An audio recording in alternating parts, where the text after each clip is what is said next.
Polda Jawa Barat mengungkap fakta baru dalam kasus penyekapan dan penganiayaan berat terhadap korban YTR. Tersangka Taufik Hidayat mengaku sempat berkencan dengan seorang perempuan di sebuah hotel saat korban masih disekap.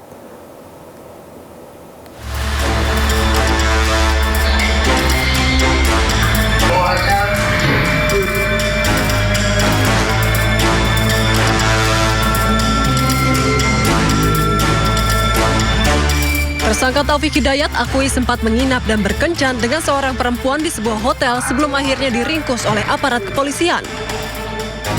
Mirisnya, hal tersebut diduga kuat dilakukan oleh tersangka ketika korban YTR masih dalam kondisi disekap dan berada di bawah penguasaannya. Tim penyidik melakukan pemeriksaan intensif menyusul beredarnya rekaman CCTV di media sosial yang memperlihatkan tersangka berada di sebuah hotel bersama seorang perempuan. Berdasarkan hasil pemeriksaan, tersangka mengaku mengenal perempuan tersebut melalui sebuah aplikasi daring. Pihak kepolisian menegaskan berdasarkan lini masa penyidikan sementara, pertemuan tersangka dengan perempuan tersebut terjadi di tengah masa penyekapan korban. Polisi menyebut tindakan ini sebagai selingan di sela-sela aksi keji yang dilakukan tersangka terhadap korban. Dari Bandung, Jawa Barat, Muji Prayitno, iNews melaporkan. Polisi telah memeriksa 25 saksi terkait kasus penyekapan dan penyiksaan sadis terhadap YTR di Bandung, Jawa Barat. Sementara Wakil Ketua Komnas Perempuan Ratna Batara Munti meluruskan pernyataan lembaganya yang sempat menuai kontroversi.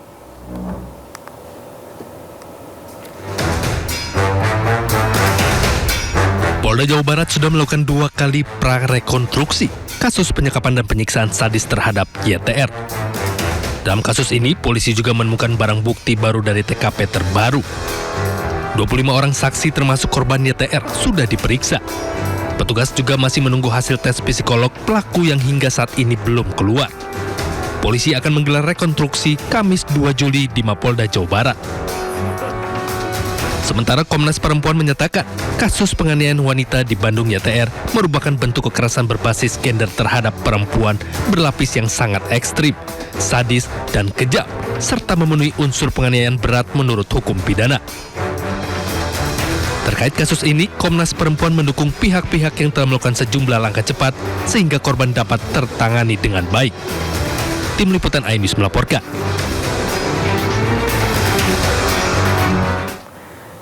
Ke informasi lain, pemirsa, pihak keluarga Dr. Ica melaporkan dugaan pelanggaran kode etik ke Badan Kehormatan DPRD Timur Tengah Utara terkait dugaan perundungan terhadap almarhumah. Selain itu, keluarga juga menyatakan akan melaporkan dugaan tindak pidana ke Polda Nusa Tenggara Timur. Sedang diintimidasi oleh anggota dewan. Saat ini saya sedang pilih mama. Saya sudah bekerja sesuai dengan SOP. Keluarga almarhumah Dr. Ica menemukan adanya dugaan tindak pidana dalam peristiwa yang dialami almarhumah. Diduga almarhumah mengalami kekerasan verbal yang hingga memberikan tekanan psikis terhadap Dr. Ica. Atas hal ini, pihak keluarga pun akan berkoordinasi dengan Polda Nusa Tenggara Timur untuk melakukan pelaporan dugaan tindak pidana ke Polda Nusa Tenggara Timur. Melaporkan ini tindak pidananya ke kepolisian daerah kabupaten di daerah provinsi Nusa Tenggara Timur. Kita membaca di media bahwa Polres TPU telah melakukan sejumlah pemanggilan terhadap para saksi dan juga melakukan mengambil barang bukti, dan tentunya ini kita juga akan mengkonfirmasi ke Polda NTT sejak.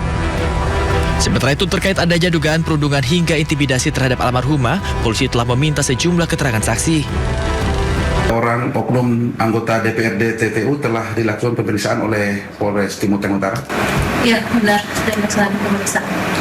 Ada sekitar 24 pertanyaan. Dari keluarga korban akan membuat laporan di Polda. Sebelumnya, pihak keluarga juga telah melaporkan dugaan pelanggaran kode etik ke Badan Kehormatan DPRD Timur Tengah Utara. Pihak keluarga pun berharap kasus ini dapat segera diselesaikan secara transparan dan seadil-adilnya.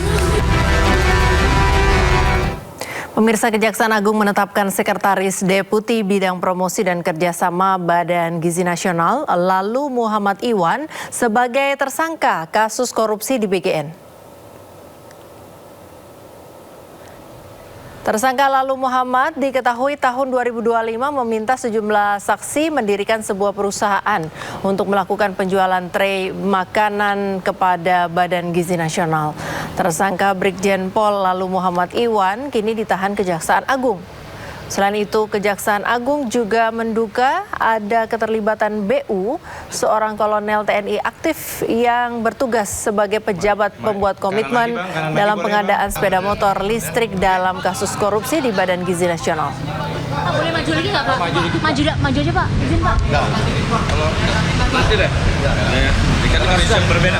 Tidak pidana korupsi tata kelola MBG ini, ya, kami menemukan adanya keterlibatan oknum TNI aktif, ya, di sini yang menjabat selaku Sekretaris Deputi Bidang Penyediaan dan Penyaluran BGN dan juga selaku pejabat membuat komitmen atau PPK dalam pengadaan barang jasa, ya, terutama pengadaan sepeda motor, gitu ya.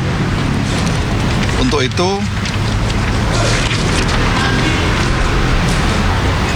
penanganan terhadap oknum tersebut, yaitu saudara BU, itu dilaksanakan secara koneksitas bersama dengan penyidik pada Jaksa Agung Muda Militer, ya, dilaksanakan secara koneksitas.